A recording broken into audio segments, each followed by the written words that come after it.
So quarterback fundamentals, some of the things that we talk about that make a great quarterback, what separates good quarterbacks from great quarterbacks, decision-making, timing, and accuracy.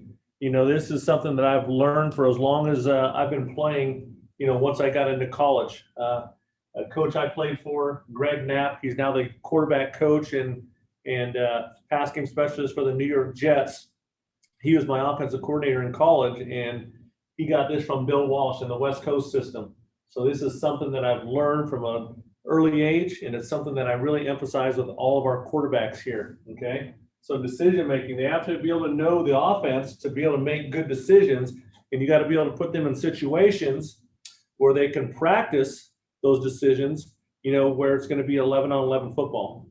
So as often as we can, we want our players playing 11-on-11 football so that they can make those decisions working under duress. So you'll see decision-making, throws under duress. That's when pressure is on them, when the pocket is closing, when receivers are being covered. We got to be able to do a great job of making decisions and making throws in a game-like situation. Next thing, timing. Timing is huge because every time we have a play, timing is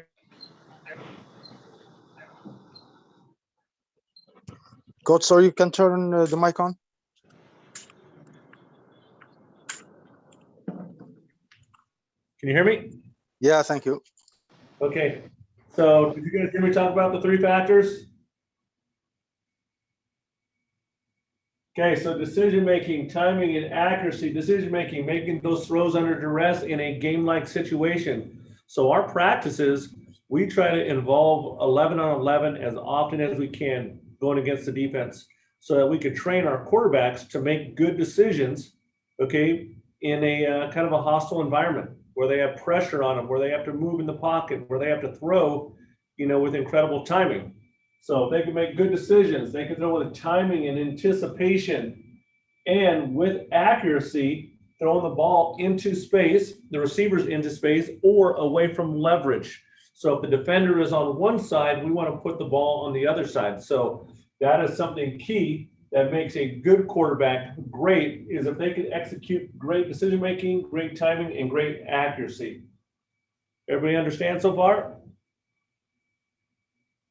Everybody hear me okay? Yes, it's okay. Yeah. Okay, the next thing, how do we do these things? Okay, so of course, those 3 factors that help make a great quarterback are decision-making, timing, and accuracy, but we have to start with the fundamentals. And those fundamentals begin with our EDDs. So I don't know if you guys have heard EDDs, but this acronym stands for everyday drills. Those are drills that we're going to work with our quarterbacks every single day. It's just like taking their daily vitamins. So number 1, throwing stance.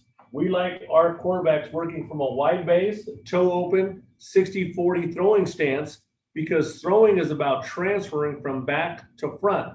So if we're in a throwing stance and I have the weight on my back foot, then I want my first initial step going forward. We don't want our quarterbacks here in an upright position. We don't want them 50-50, because then when they go to throw, they have to take their weight to their back foot in order to create transfer. So we want them starting out in a 60-40 throwing stance, as I'll get to on the video in just 1 second. But we always talk throwing stance, wide base, toe open, 60-40. The natural movement of your front foot when you throw is from going from a closed position to an open position. It's natural.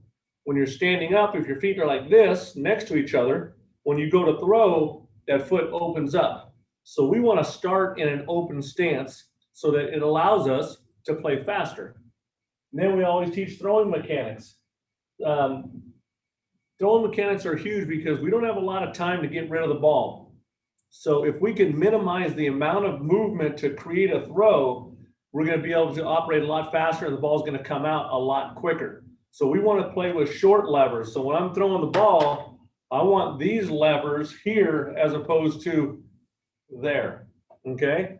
Ball gets out a lot quicker. So we work this every day, okay? And I'll talk about those as we get to them. Drop principles. Whenever we take an exchange from a center, whether it's under center or it's shotgun, We work these 4 drop principles every single day, okay? Once again, there are everyday drills, and I'll get to those. And then next, we incorporate movement drills. Now, you guys are coaching, you guys draw up plays. It would be great if all those plays worked out exactly how you draw them up, but oftentimes they don't work out how you draw them up. So when they do start to change, you got to be able to change with it. So we work movement drills both inside and outside of the pocket, okay? It became a part of our daily regimen. We got to get those kids and our quarterbacks used to move in the pocket. And then lastly, decision-making drills. So when you install a play, and we'll get to this in just a little bit, we want to make sure that our quarterback, as he's taking his drop, he's going through his progression, or he's reading his movement key. If we were throwing 2 verticals on a 1 high safety, we want to be able to read the free safety and where he moves. He moves right, we throw left. He moves left, we throw right. Or a smash concept when we have a hitch and a post corner behind it. That is a high-low concept. The movement key is the corner. If the corner is high, we throw low. If he's low, we throw high. So these 5 EDDs we work every single day, okay? So you can see the throwing stance. You'll see Drew Brees here, wide base, toe open, 60-40 throwing stance, okay? His front toe is in an open alignment right here. His back foot is square to the line of scrimmage, okay?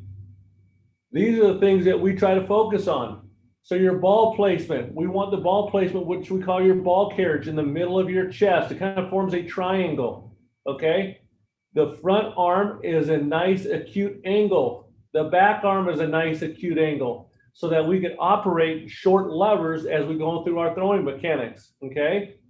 The next thing, we're in that wide base toe open, okay, where it's going to be easy for us to make a throw from this throwing stance. I always tell my quarterbacks, we want to play from a wide base, toe open 60-40 throwing stance. I need to be able to make every throw from this throwing stance, okay? Sometimes we could take a lead step, sometimes we can't. But when we have this nice wide base, okay, we can make every throw from 30 yards and in. And the game of football is played from 30 yards and in. You know, it's very seldom that we throw the ball downfield on a regular basis. You know, we're going to take our shots, of course, but at the same time, we want to just keep the sticks moving, move the chains, get first downs. And if we could play from this wide base, toe open 60-40, we're going to be able to make decisions a lot quicker, okay? So now, this is the example, okay, of a quarterback, and this is Jimmy Garoppolo playing from that wide base with his toe open and in a 60-40 stance where his weight is on his back foot. More weight is on his back foot than his front foot. So 60% on his back, and he has 40% on his front foot, okay? So now we get into our throwing mechanics. Let me take this. Okay, good. Our throwing mechanics.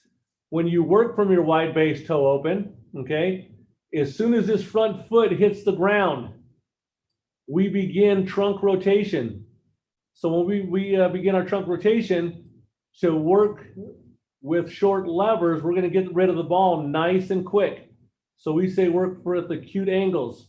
This front arm is acute. It's low and snug. The back arm is acute, 90 degrees or less, okay? So that's going to help us get rid of the ball quick. Okay, so the next slide here, we talk about it. Front arm, keep it low and snug. Back arm, keep it acute. Back shin, a positive shin angle. It's kind of like a hitting stance in baseball. And then we get all of our energy and power right here. So this is where we get velocity going from back leg to front leg. And then of course we maintain that toe open and that wide base. So once again, we can get rid of the ball nice and quick. When we train our quarterbacks, we try to tell them, you got to operate and play like a catcher, because catchers have to get rid of the ball quick if you guys are throwing the ball down to second base. Now, if you guys you guys watch baseball much, okay? Those catchers, if there's someone stealing on them and they're getting the ball, they got to catch it and throw it really fast. So they got to work from short levers, unlike an outfielder who works with long levers. So we want to train ourselves like a catcher or like an infielder. So if that makes sense, it helps out a lot. The other thing is hitting stance. If you notice, this is Albert Pujols. Watch his front step, how short it is. It's about 4 inches. 4 inches, nice and quick. As soon as he gets that in the ground, he's able to get trunk rotation. So this is actually the throwing stance that we like. Wide base, toe open, and his weight, more weight is on his back leg than his front leg. Okay? And then, of course, he can hit for power. Here's another example. Front foot hits the ground. He gets trunk rotation, and he can swing for power. As a quarterback, we got to be able to work from a great throwing stance where we can make every throw from 30 yards and in. Okay? Here's another thing with transfer. We talk about a hitting stance. Back foot has 60% of the weight on it. Front foot, 40% of the weight. But once his front foot hits the ground, I begin trunk rotation. That's going to help out with the velocity on my throw. So then here's another quarterback, Jimmy Garoppolo, working from that wide base toe open 60-40. Now his platform has changed, but with his feet engaged in the ground, so this foot and this foot engaged in the ground, he could get energy out of the ground. And there's times when we're going to play where our platform is going to change. It's not always going to be us making a great throw like this. Sometimes when we go through our RPOs, we have to adjust, and I may have to make a throw where my feet are just like this. But as long as your feet are in the ground, I can get energy out of the ground, okay? I can't get energy out of the ground with 1 foot in the air. Okay, you can push me over. I can't throw the ball 30 yards down the field with 1 foot in the air. But if I get a wide base with both feet in the ground, I can make every throw from one throwing stance, and I can get energy out of the ground in that one throwing stance. So I'm going to give you guys an example, okay, of how we do this in just a few minutes here. So now when we begin that throwing rotation, the front arm remains acute. The back arm, we get that acute angle right here. We get that external rotation, and everything comes out nice and quick.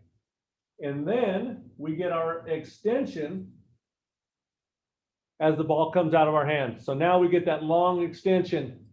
We get the shoulder tilt here. We get our front arm, it stays low and snug. And then when we finish right at our opposite hip pocket. So this is a little bit of an example. Our levers are extended on the finish. Our levers are short when we load the ball. And then our wrist remains nice and firm. Straight wrist right here. And then our front arm remains snug throughout. And then we're able to make the throw. So as I make that throw, my arms are here, acute angle. When I load it and turn my shoulders and get that ball right back here in a loaded position, my front arm stays low. And then when I go to throw, the front arm continues to stay low. And then I get in that external rotation, and then I get my full extension when the ball's coming out of my hand. So I go from here to there, to there, and then the very last part is when I finish. And when I finish, we say finish at your opposite hip pocket. So if I was to make a throw, I want to finish across my body to my opposite hip pocket. Okay? So those are the things that we teach in regards to our throwing mechanics and our throwing stance. Now let's put it all together. This was our quarterback from last year. We're putting it all together. We're working with short levers, front arm low and snug, back arm acute, short lead step right here. We want this lead step being nice and short, okay? And then from there, we have our wide base, and then we finish. And I'll give you an example right now. So this is Kevin Thompson. He was our quarterback last year. We won the Big Sky Championship. He went on to become an All-American.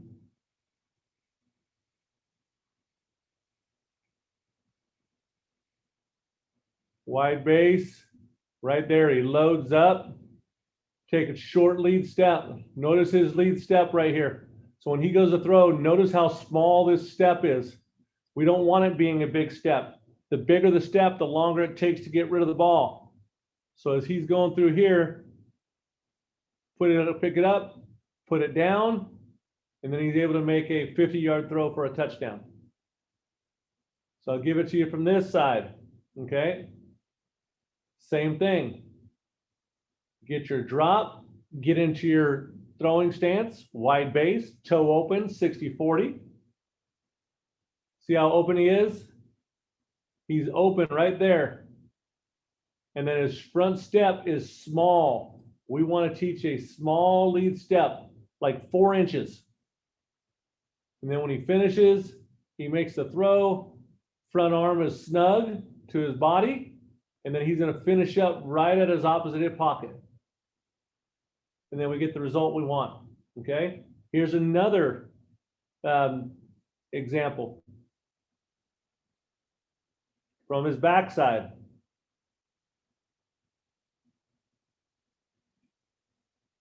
Wide base, toe open, 60-40. Let me get to it. There you go. Sorry about that.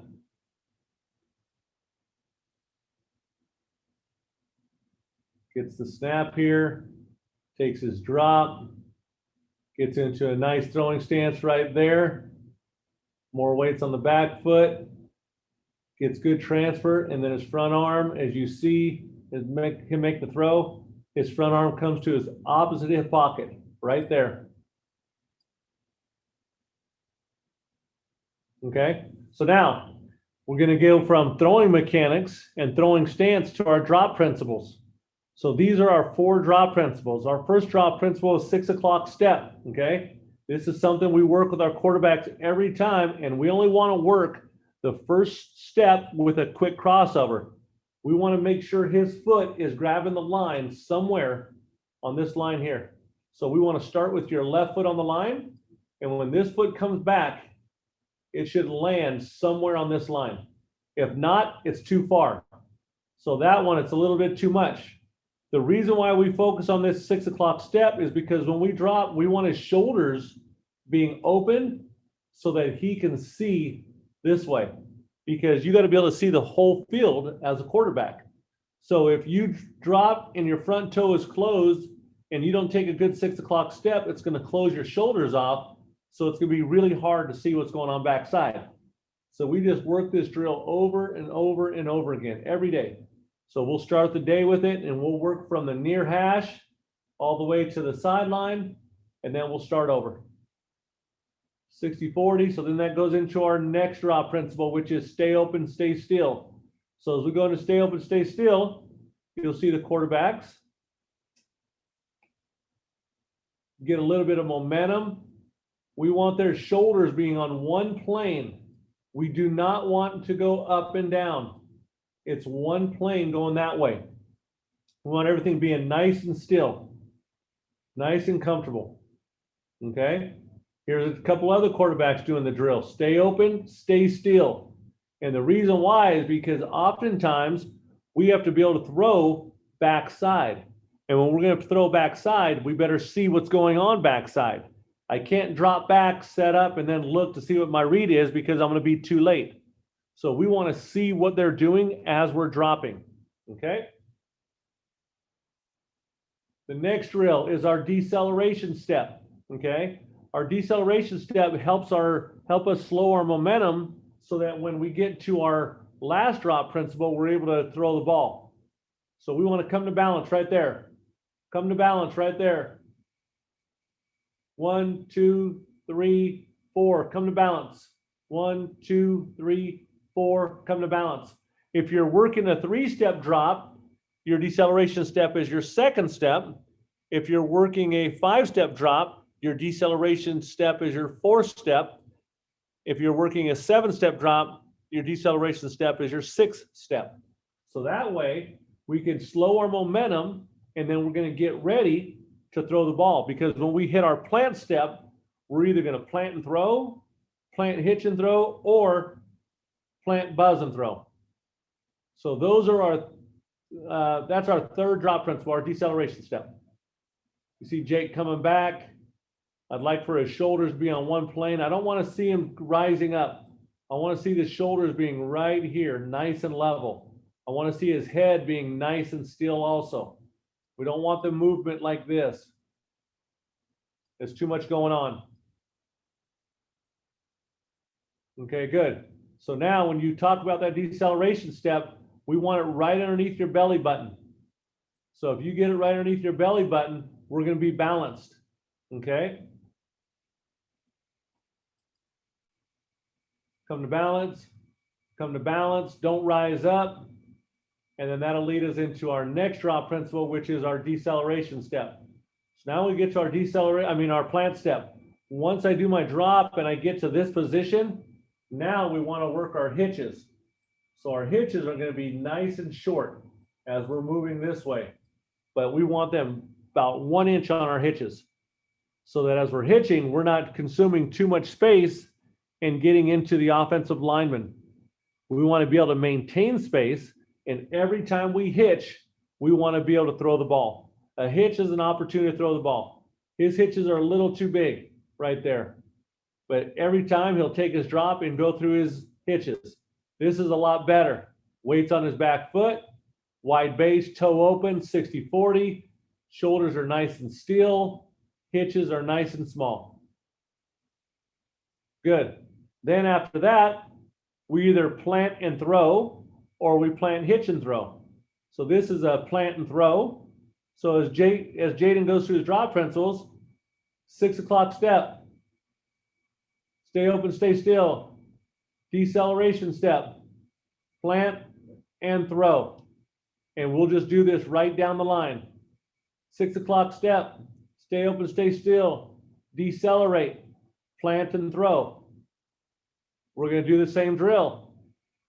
Take our drop. 6 o'clock step.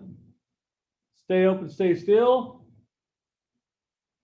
Decelerate, plant, and throw. And how do we get good at this? We do it every single day, over and over and over again. This is the way we start our practice. And we always tell the quarterbacks this is the most important part of their day, is working their drop principles. So then here's another example. We did the plant, hitch, and throw. We did the plant and throw. Now he's going to take a short, quick hitch. Notice as he's going through his drop principles. 6 o'clock step, stay open, stay still. Once he hits that plant step, watch how small this is. We don't want a big hitch going forward, because we don't have a lot of time and space where we could get away with taking big hitches. So he just really picks it up and puts it back down. So nice, short, small hitches. That way we could get to that wide base, toe open, 60-40, and then it enables me to throw from one stance. Then after that, we put all the drop principles together. So we'll read left, middle, right, put it all together. And this is the last portion of our 4 drop principles.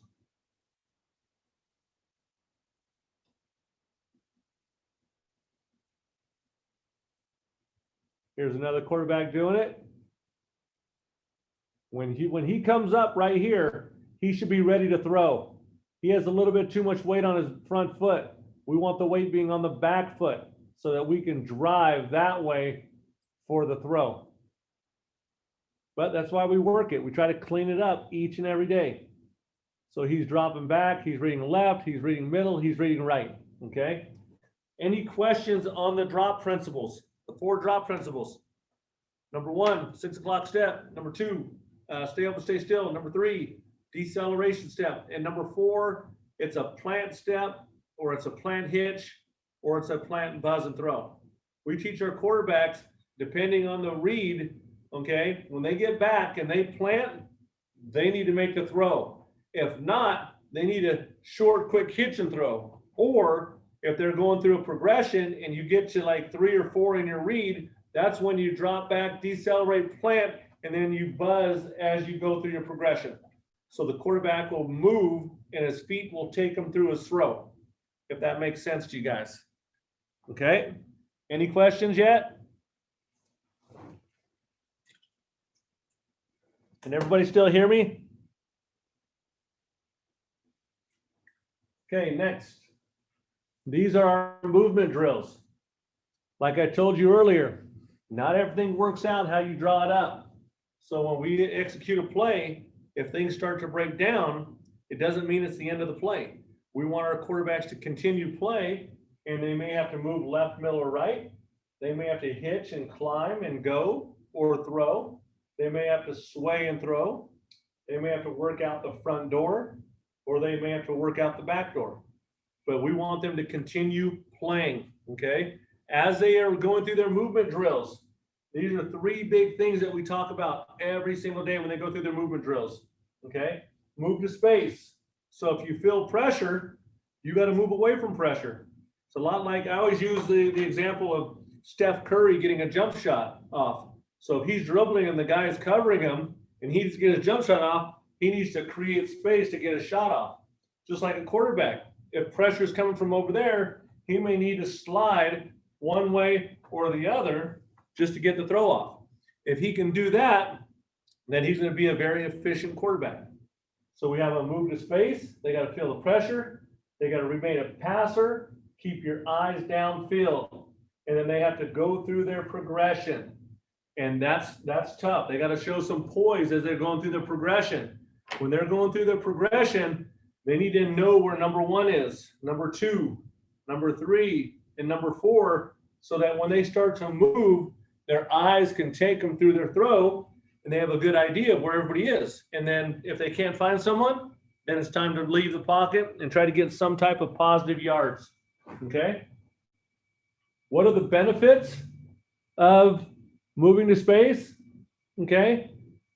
The movement benefits allows us to maximize time. You don't have a lot of time as a quarterback to make these throws. Okay? It also allows you to maximize space. Sometimes you don't have a lot of space to make throws, okay? These 2 factors can influence each play, plus or minus, positive or negative, okay? That's why I talked about earlier, the 3 most important factors that separate a good quarterback from a great quarterback: decision-making, timing, and accuracy, okay? The decision-making has to be done with not much time, okay? And then the timing, we got to be able to execute our timing with the play between 1 and 3 seconds, 1 and 4 seconds. So sometimes if the play is going to take a little bit longer than 2, 3, 4 seconds, we got to be able to move to space to get the ball off. Okay. And that's what happens in a lot of plays. It gets extended or it changes from how we draw it up on a board. So these are some of the movements that we take our quarterbacks through, because I want them to get work each and every day on the movements, okay? So here's an example. This is Kevin. Here's our play. This is called, we went steal left and we went spring lasso. He's number 1 in the read. He's number 2 in the read. He's 3, he's 4, okay? So when the quarterback takes his drop, it's a play action. He'll fake it, and then he'll take a 3-step drop, okay? 3-step drop there, and then he has to go through his progression. As he's going through his progression, he has to know where everybody is. He has to know where 1 is, where 2, where 3, where number 4 is. He loses number 4 in the protection, but that's okay. So now, here's that same play, and Kevin executing some of the movement that we go over each and every day. He moves a little bit left. He moves to space. He remains a passer. He's going through his progression, and he's able to throw a completion. Same thing. We tell the quarterbacks on this read, it is boundary to field. So we got to get our eyes over here. 1, 2, 3, and then 4 out here. So watch Kevin as he's actually executing the play. Eyes go to 1. He doesn't like it. Come to 2. Doesn't like it. Go to 3. Move to space. Go through progression. Remain a passer. Execute the play. That's awesome. Now what you'll see down here is that this play, it took us 3.45 seconds to get rid of the ball. So once again, he utilized and maximized time and space to get that throw off. Here's some of the quarterbacks that we see in the NFL executing these same movement drills. So you'll see Jimmy Garoppolo here moving up into the pocket. So up, small, and then throw.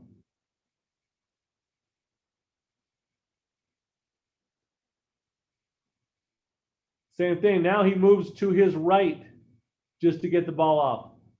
And keep in mind those things when we move, the movement procedure. We move to space. We remain a passer. We go through our progression. You got to be able to make these throws as a quarterback. If he didn't like him, then maybe he could throw to him, but just go through your progression. Maybe the read was, 1 to 2 to 3. You should have an idea where all of your players are. So when you do move, you're not surprised to see him. Great throw. Here's another look at him doing it from the backside.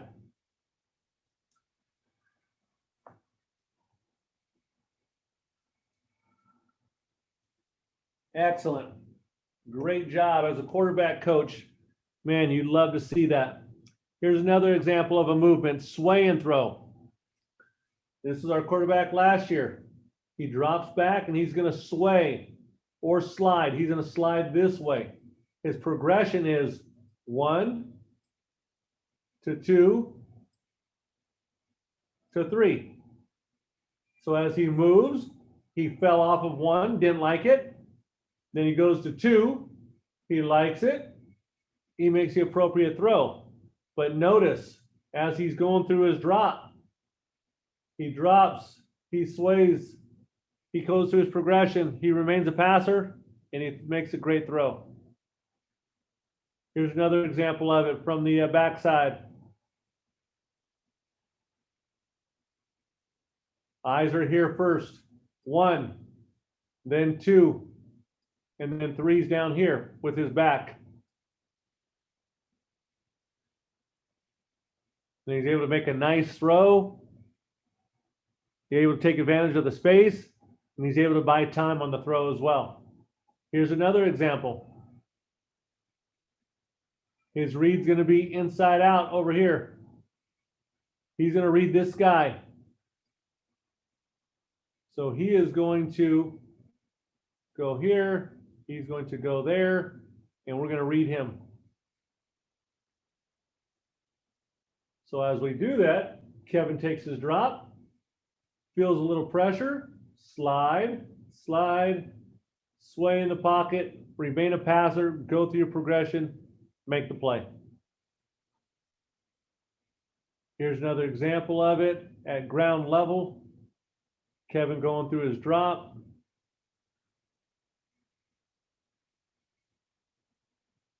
See, then him doing this drop and moving, this guy isn't able to hit him.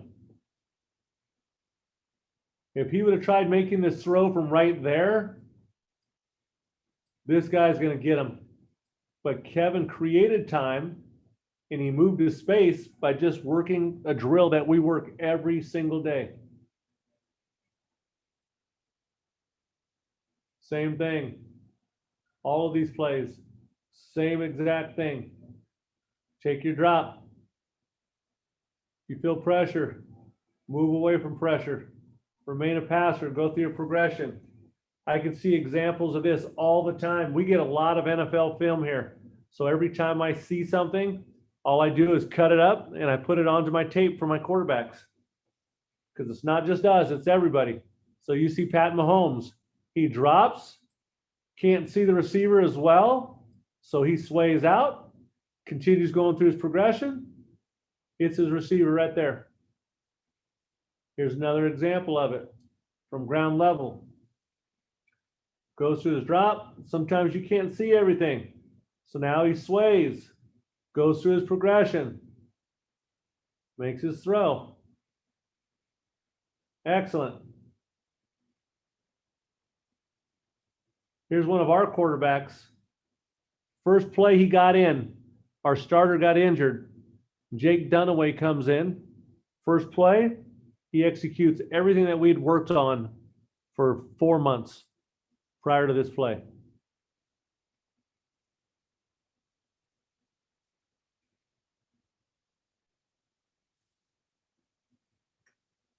You'll see him take his drop. His eyes should be out here. And then he works this way.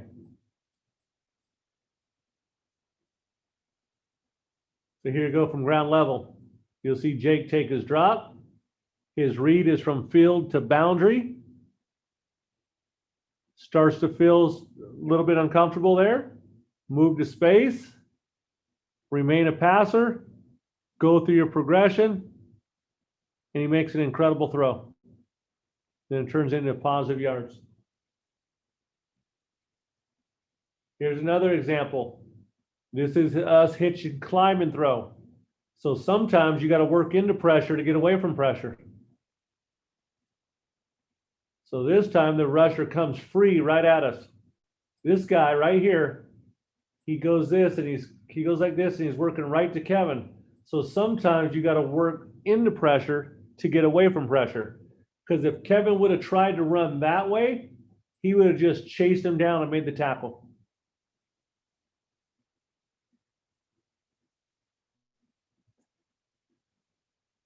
Nice. So this is what we say, hitch, climb, and throw. So once he gets out of the pocket here, okay, he has to decide either run or throw. So we say hitch, hitch, climb, and run and go, or we say hitch, hitch, and throw. He decided to hitch, hitch, and go, and then he gets the first down. Here's another look at it from the ground level.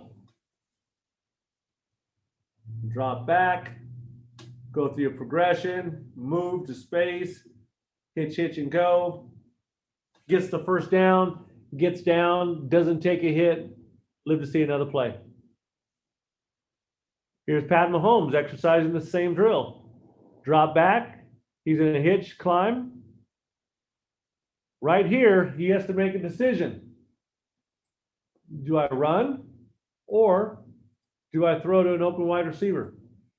Regardless of what he does, he needs to move to space, remain a passer, and then go through his progression. And here he makes a nice, easy throw to Tyreek Hill, and then they get a nice touchdown.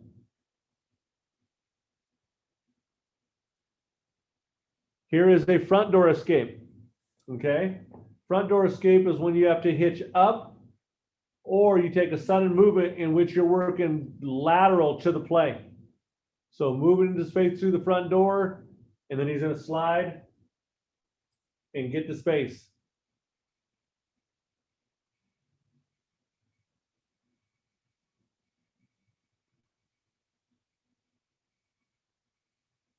Now, if you see this, we're playing Arizona State here.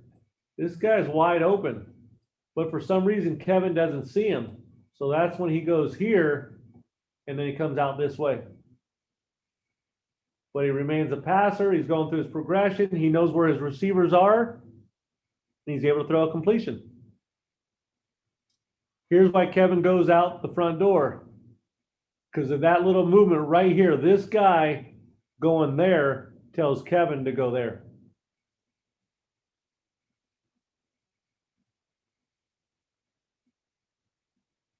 Then we get a big play. Nice. Here's Matt Ryan, the Atlanta Falcons. Same thing. Front door escape, big hitch, stay flat, move to space.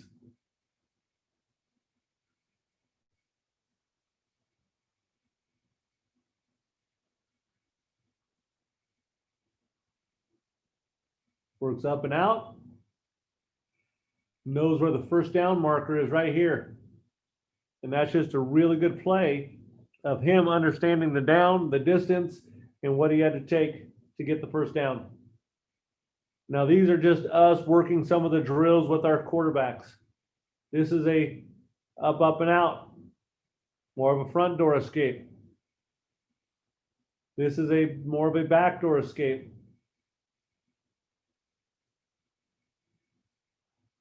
This drill actually right here is a front door with a back door. So as you'll see Pat Mahomes right here, he feels pressure, so he goes this way, front door, but then this guy's gonna tackle him, so then he goes back door. And we work all of these drills every single day. And then when we're practicing, we tell the quarterbacks if they can't throw to scramble, so that we could work our scramble drills and so that they could work their escape drills. And then this drill right here is actually a drill that we teach all the time. It's called the Ken Cody drill. Throw the ball away. So that was a good play by Pat Mahomes, throwing the ball away. And then here's some other examples of our quarterbacks at Sac State, working the backdoor escape.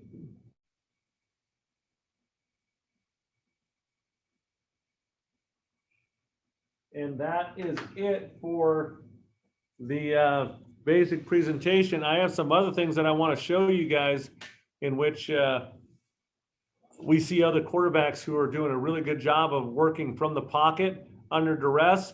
But if you guys have any questions, I'd like to take those now, and then we can get to the other video in just a couple minutes here.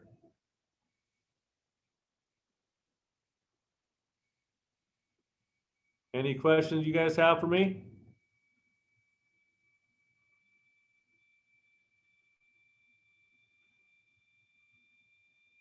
Okay, what I'll show you now is I'm going to go to a little segment, and this segment, it is how quarterbacks execute under duress, okay? So those throws under duress are when they're about ready to get sacked, how they're able to keep their poise and make throws under pressure. Now, you know, there's a certain feel that comes with it, but at the same time, I think that the reason why some of them are able to get away with working from that small space where pressure is on them is because they're able to work from that wide base throwing stance that we teach. Wide base, toe open, 60-40 throwing stance. So I'll show you those plays right now, and then we'll wrap it up.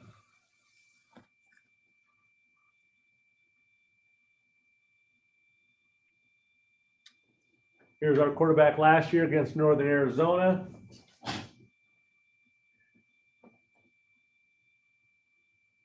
So as you see, he gets rid of the ball, and with him getting rid of the ball, because he's working from that wide base right here, he gets rid of it quick to this guy. But then when a quarterback gets rid of the ball, they can't hit him. So then he doesn't take an unnecessary hit. Okay, and then we get a touchdown. Here's another example of it. Throws under duress. Here's a few different quarterbacks that I have on film doing it at the NFL level.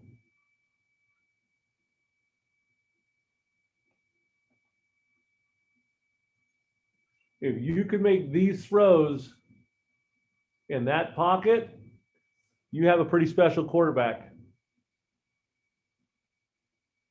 Those are the ones that we want. We want to be able to have those quarterbacks who have a great presence in the pocket. They can move to space, go through the progression, and make throws under duress. The game of football, like I said, is played within 30 yards. So if you notice, all of these throws are, here's the line of scrimmage. That is a 8-9 yard throw from the line of scrimmage. But then it turns out to be a huge gain. So something that simple.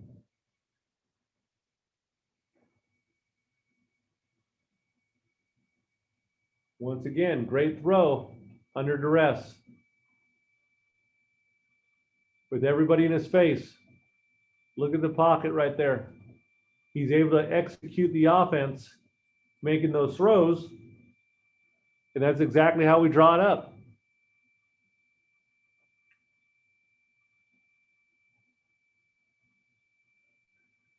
This is an incredible throw.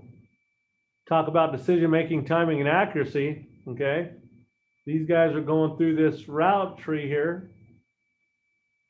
So now he's going here. He's going here. He's coming here. He's already throwing the ball. And he's going to throw it to this guy right in this open space. Incredible throw. That's an incredible decision, incredible timing, and incredible accuracy. Big throw, huge. Here's another example. Working under duress. Throws in confined space. Right here. This guy's going to hit him. Boom. But he gets rid of the ball so quick that they're not going to be able to hit him. So it keeps your quarterback upright. It keeps them healthy. And this is just Pat Mahomes making a great play where he's reading this corner. So this corner drives there and he throws the ball right here.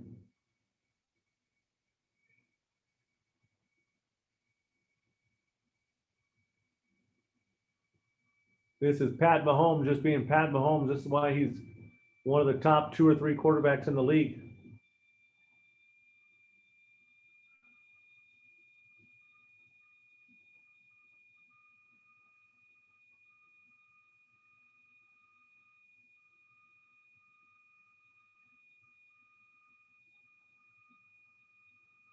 And that is it.